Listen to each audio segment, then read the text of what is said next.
Well, welcome.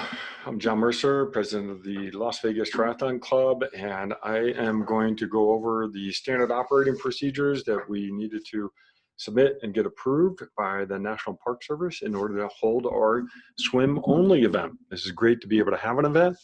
We want to be safe during the event, and at the same time have an event that we can all go out and have a good effort swimming, and we're going to do some times for some swims, but I need to go over the procedures that we're going to ask you to follow for this event. It'll be a little different than a normal event. All right, so these procedures were approved by the National Park and as part of our permit, and so they will be making sure that we're going to be following through on these. So the maximum number of subjects that we can have in this event is 50. And we have limited registration to 50, and right now we have about 30. This is on the 8th of July right now, and their event is the 11th, and we have about 30 people signed up. During the event, you cannot congregate. We can't form groups. National Park does limit group sizes to 10. I'm going to ask you to avoid congregating at all. We're not going to be doing contact with each other. We're going to be no high-fiving, fist bumps maybe. You'll see myself as well as other volunteers will be wearing masks and latex gloves. So we'll just try to be respectful of this, and no congregating before or after the event. Once you're done swimming, we will not be doing any post-event things that we normally would do, like awards or raffles. We won't be doing any of that. So once you're done swimming, that's it. We'll post the times for the swim later in the day or the next day. Contact points between individuals will be minimized. So athletes, you'll bring your own timing chip. If you're new to the club, you either have purchased a timing chip or you should purchase a timing chip. We use this timing chip for all of our events, and you are responsible for bringing your own timing chip to each event. We do not bring them. We'll bring them to you the first time, and then it's yours to keep for the duration of participating in the Las Vegas Tri Club. Athletes will be responsible for body marking yourself. In an email, you'll be given a race number. We won't be doing bibs because this is a swim only. So just write your number on the back of your hand so you can remember it as you pass the start of the swim.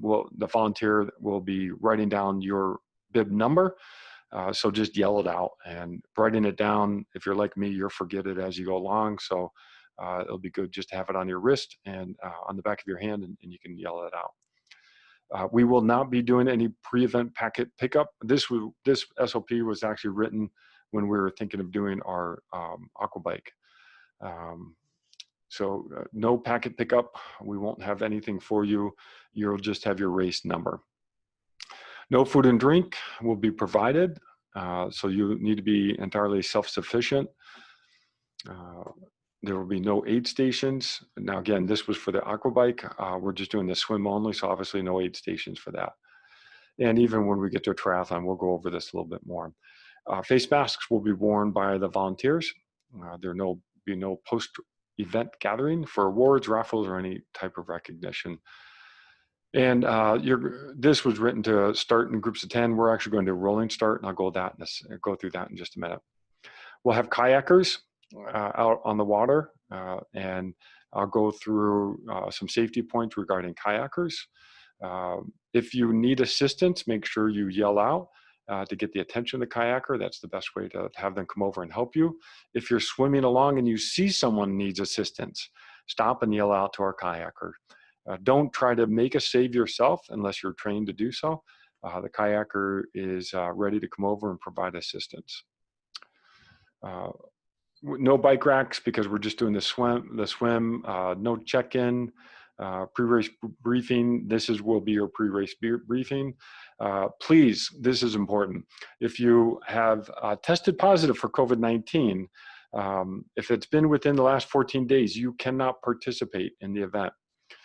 If you tested positive and that was over 14 days, you need to have had a negative test to participate. So we're relying on you to self-screen yourself on this. We're going to ask that if you have any signs or symptoms of COVID-19, that you do not participate in the event. On the event morning, we will be checking your temperature, and if you have an elevated temperature, you will not be allowed to participate in the event, and you'll be asked to leave the area. These, again, were SOPs that we needed to submit and get approved by the national park in order to have this event. So we're just asking you to help us enforce these and follow through on these. And you'll be instructed not to touch or handle any other gear other than your own. Okay, so those are our standard operating procedures that were able to be approved and ultimately give us our approval for the event. Now, let me go through the swim time trial rules specifically. For this event on July 11th, the first swimmer will be in the water at 7 a.m. You can choose to do 1, 2, or 3 loops of our normal course, and I'll go through the course in a second. We'll ask you as you go through the start area how many loops you're planning on doing, and that just helps us keep track of you. And we'll also give you instructions on how to do the loop when you come back in towards shore. And I'll explain that in just a minute too. But it'll be a rolling start, and you'll need to know your race number. And the first athlete will be in the water at 7. And so you'll need to be probably down at the beach, ready to go, 6:30, 6:45. I think people will start getting there about 6:30. The volunteers will start getting there about 6:15. We're going to do minimum setup, so we won't have a lot of pre-race setup that we're going to need to do. You'll be getting the email. Hopefully by watching this video, you've gotten the email. You'll see your race number. Write that on the back of your hand, and so you can remember it. As you pass the timing mat, the volunteer will be asking you for your number so that they can write that down. So having it on your hand, you'll be able to remember it and write it in a way that you can read it. All right, the course. The course used will be our standard course for triathlon events. That's our 3 buoys. Typically, this course is about 750 meters, right around there, but probably anywhere between 700 and 800 meters based upon the water depth, how far up on shore it is, and where the rangers have set the buoys for that day. We'll go out and measure the swim distance prior to the first swimmer going in, so you'll know prior to starting what the loop is, how far it is. But each loop will be right around 700, 800 meters. You'll swim counterclockwise. I'll go through that in just a minute. You'll have the option of doing 1, 2, or 3 loops. And as you exit the water, you'll run around the cone, or we might be able to put a buoy in the shallow portion of the water, and you just go by that buoy. Some of this we'll determine on race morning, and it will be pretty obvious which way we're doing it, and we'll tell you as you're entering the water. If you are doing multiple loops and you are using the swim entrance mat, what's nice is we have our swim entrance mat, so it'll make it a little easier to get in and out of the water. Just know that the swimmer exiting will always have the right of way. So if you're entering a second loop and there's another swimmer finishing, that swimmer finishing has the right of way. So just step off the mat, give that swimmer who's finishing the right of way, and you can continue as well, but just move off the mat.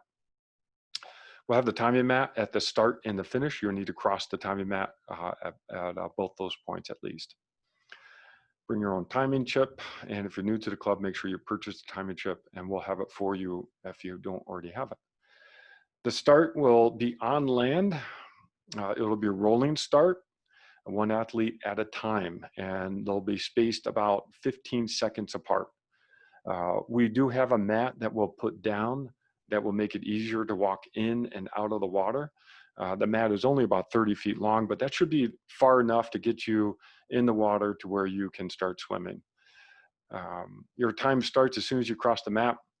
So, but don't make sure you're being safe getting in the water and watching for any rocks or anything that you would stub your toes on. We'll try to clear them out as best as possible. When you're standing in the queue before starting, make sure you maintain your 6 feet of distance, physical distancing. and your time stops when you cross the mat, when you completed your last lap, if it's 1, 2, or 3. Here's the swim course. This is bird's eye view of the swim course. Here's Boulder Beach. This is where our bikes would typically be set up for transition. We're not going to do that. We'll be down at the waterfront, and we'll have a swim entrance mat here. And we'll swim to the first buoy, past the second buoy, to the third buoy, and then back in. So a nice triangle here. And this is the typical swim that we do for our triathlons. We'll go counterclockwise here. So keep your buoys on your left as you go through. We'll put kayaks out here and here. This is just, oh, let me get to my picture. Okay, so here's the swim course here. I just went through. This is just from standing on the pavement where a transition would typically be. I tried to do this video and record audio, but my audio did not record. But here's buoy number 1, buoy number 2, and buoy number 3. We'll start down here at the waterfront, swim to buoy 1, 2, 3, back in. If you're going to do another lap, you do it again. If you're going to do another lap, do it again. Each lap, 700, 800 meters. And so you can figure out which distance you want to do. If you're out there and you need help from a kayak, raise your hand, call out, get the kayaker's attention. Kayaker will come over to you. It's important that when you have the kayak there, all you need to do is put your hand on the kayak, and that will support you. Keep your shoulders in the water, keep your head low in the water. You do not need to get high out of the water at all. This will help get you to a point where you're either rested or you're comfortable and you can start swimming again. Or if you need the kayaker to tow you in, you hang on to the back of the kayak and the kayaker will tow you in. Do not do this. Don't try to climb up on the kayak, okay? This has a tendency to want to tip the kayak over, and so this is not good. You do not need to get up high out of the water. You can be nice and low in the water and still catch your breath, get control, and then either be towed in or continue to swim. Do not try to climb up on the kayak. That could put you and the kayaker in some danger. Okay, I think that's it. First swimmer in the water at 7 a.m. Each loop about 700, 800 meters. We'll measure that ahead of time. Oh, wetsuits. We'll measure water temperature ahead of time, and we'll follow the rules for wetsuit from USAT. As long as the water's under 80, we'll be okay. You can wear wetsuit. If the water's over 80, then when we get up around 83, you cannot wear a wetsuit when the water gets that warm, and you should not. So come ready, just in case it's not wetsuit legal, that you can practice swimming your swim without your wetsuit, okay? And no wetsuit means no neoprene shorts, no buoyancy at all. So just something good to practice. But I think the water temp is below 80, so you're probably okay with a wetsuit. So bring your wetsuit, but also have plan B in case the water's too warm. All right, I think that's our race briefing. See you Saturday.